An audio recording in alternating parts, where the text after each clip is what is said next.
Welcome to A1 TV Telugu news. ఇక AP శాసన మండలి సమావేశాలు 2 రోజులు వాయిదా అనంతరం సోమవారం ఉదయం ప్రారంభమయ్యాయి. ఇక ప్రశ్నోత్తరాల సమయంలో వైసీపీ సభ్యులు మళ్లీ ఇందాపూర్ హెరిటేజ్ డైరీలపై చర్చించాలని పట్టుపట్టారు. ఈ అంశంపై వాదా తీర్మానాన్ని చైర్మన్ కు అందించగా దానిని చైర్మన్ మోషన్ రాజు తిరస్కరించారు. దీంతో చైర్మన్ పోడియంను చుట్టుముట్టి ప్రభుత్వ వ్యతిరేక నినాదాలు చేశారు.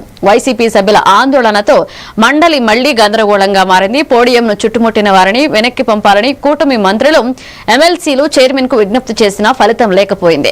ఇక వైసీపీ సభ్యులు పోడియంకు దూరంగా వెళ్లాలని చైర్మన్ చెప్పినా ఆందోళన ఆపకపోవడంతో వారి ఆందోళన మధ్య మండలిని కొద్దిసేపు వాయిదా వేశారు.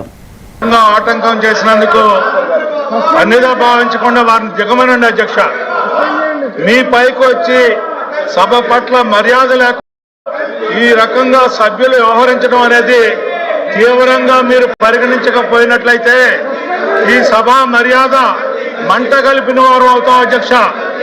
ఖచ్చితంగా వారిని దిగమని మీరు ఆదేశించకపోయినట్లయితే ఇది సభ మర్యాదకి భంగం కలిగేది అధ్యక్ష. ఈ రకమైనటువంటి పరిస్థితులు ఈ సభలో ఉద్భవిస్తూ ఉంటుంటే గత 4 రోజుల నుంచి కూడా సభ జరగకుండా మీరు ఈ రకమైనటువంటి ప్రక్రియకి అవకాశం ఇచ్చేలాగా ఉంది అంటే మీ మీద కూడా ఒక అభిప్రాయం కలిగే అవకాశం కలిగింది అధ్యక్ష. అలాంటి అవకాశం లేకుండా సభని నడిపేలాగా చూడవలసిందిగా మీ ద్వారా కోరుకుంటా ఉన్నాను. సభ్యుల్ని కిందకి దిగమని అధ్యక్ష.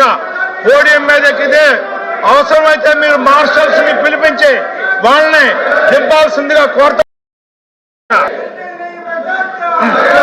అధ్యక్ష. ప్రశ్న అడిగి సమాధానం ప్రభుత్వం దగ్గర నుంచి రాబట్టడానికి కూడా అవకాశం లేకుండా చేసే ఈ సభ మర్యాదను మంట కలిపే పరిస్థితి సభ్యులకు కల్పిస్తూ ఉంటుంటే మీరు చూస్తా ఉండటం అనేది మంచి పని కాదు అధ్యక్ష. ఆటంకం చేసినందుకు అన్నిగా భావించకుండా వారిని దిగమనండి అధ్యక్ష.